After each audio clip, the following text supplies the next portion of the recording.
Zahra, biasa dipanggil Zahra, asal daerah dari Bantul, Yogyakarta. Fun fact saya adalah anak ramah dari Sanden. Halo semua, perkenalkan nama aku Skolastika Davina Sulistiawati, bisa dipanggil Zina.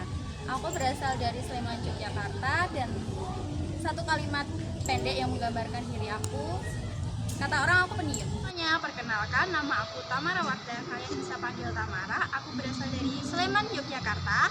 Hal yang mencerminkan diri aku badannya tinggi. Halo, perkenalkan, aku Fitriana Alfitasari, biasa dipanggil Fitriana.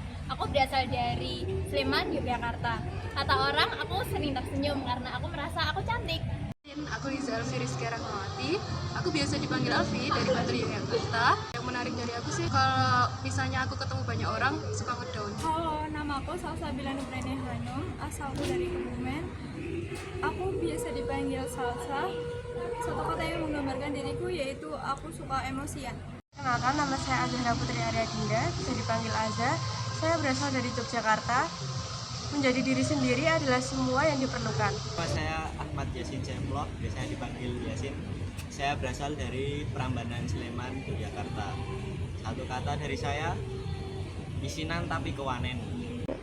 Halo, perkenalkan, namaku Rima Indri Utami, biasa dipanggil Rima. Aku berasal dari Bantul, Yogyakarta. Satu kata yang menggambarkan diriku adalah makanan favoritku, bakso.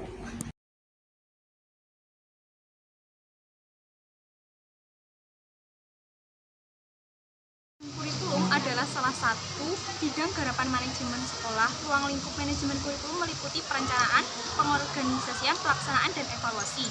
Tujuan manajemen kurikulum adalah untuk meningkatkan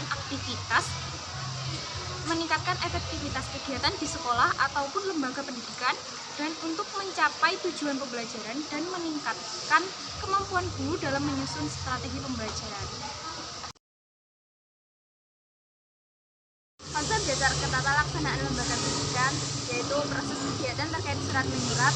Dalam hal ini mencatat, mengolah, mengajarkan, mengirim, dan menyimpan administrasi yang diperlukan oleh instansi atau organisasi pendidik baik formal maupun non-formal.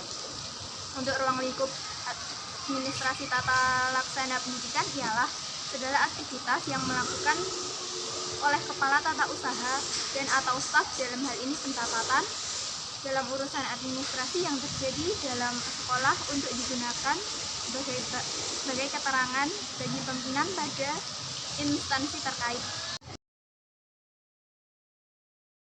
Manajemen personalia adalah penyedia kepemimpinan dan pengarahan para karyawan dalam pekerjaan atau hubungan kerja. Spesifiknya, manajemen personalia adalah perencanaan, pengorganisasian, pengarahan, dan pengendalian dari pengadaan, pengembangan, kompensasi, pengintegrasian, pemeliharaan, dan pemberhentian karyawan dengan maksud terwujudnya tujuan perusahaan, individu, karyawan, dan masyarakat yang bersangkutan. FIPO dalam Hasibun 2017. Adapun fungsi dari manajemen personalia diantaranya yakni perencanaan, pengorganisasian, pengarahan, pengendalian, pengadaan, pengembangan, kompensasi, pengintegrasian, pemeliharaan, dan kedisiplinan. Pengertian hubungan masyarakat adalah suatu kesinambungan proses antara interaksi sosial yang di dalam masyarakat. Hubungan masyarakat ini dibangun dengan tujuan menghubungkan masyarakat dengan suatu organisasi sosial. Fungsi humas dalam organisasi, di sini humas bertugas untuk menyampaikan segala informasi penting mengenai organisasi kepada publik. Dengan menyampaikan informasi ini, diharapkan publik dapat memahami sudut pandang organisasi tentang suatu isu dan permasalahan tertentu. Peserta didik atau manajemen kesiswaan adalah yang berkaitan dengan peserta didik, mulai dari penerimaan peserta didik, setelah itu pembinaan peserta didik selama di sekolah, sampai dengan menamatkan pendidikannya secara kondusif dan suasana yang baik. Dan kependidikan adalah aktivitas yang harus dilakukan mulai dari tenaga pendidik dan kependidikan untuk masuk ke dalam organisasi pendidikan sampai akhirnya berhenti melalui proses perencanaan sumber daya manusia, perekrutan, seleksi, penempatan, pemberian kompensasi, promosi, penghargaan pendidikan, dan latihan pengembangan dan pemberhentian. Manajemen tenaga kependidikan atau guru dan personalia mencakup 1. Perencanaan pegawai, 2. Pengadaan pegawai, 3. Pembinaan dan pengembangan pegawai, 4. Promosi dan mutasi, 5. Pemberhentian pegawai, 6. Kompensasi dan penghargaan.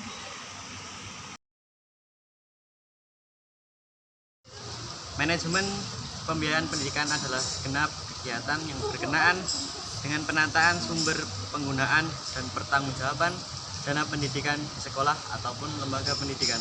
Kegiatan yang terdapat dalam manajemen pendidikan meliputi 3 hal, yaitu penyusunan anggaran, pembukuan, dan pemeriksaan. Dalam penyelenggaraan pendidikan tidak terlepas dari berbagai komponen berpengaruh untuk menunjang berbagai proses pendidikan dalam rangka mencapai tujuan pendidikan. Komponen keuangan dan pembiayaan adalah salah satu indikator lembaga pendidikan mencapai tujuan pendidikan yang termasuk dalam kajian manajemen pendidikan.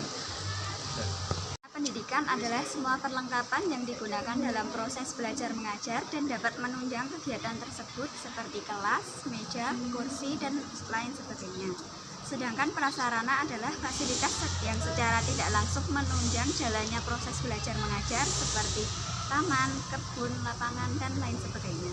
Seiring dengan diberlakukannya otonomi daerah, maka pola pendekatan manajemen sekolah saat ini berbeda pula dengan sebelumnya, yakni lebih bernuansa otonomi untuk mengoptimalkan penyediaan, pendayagunaan, perawatan, dan pengendalian sarana dan prasarana pendidikan pada setiap jenjang pendidikan.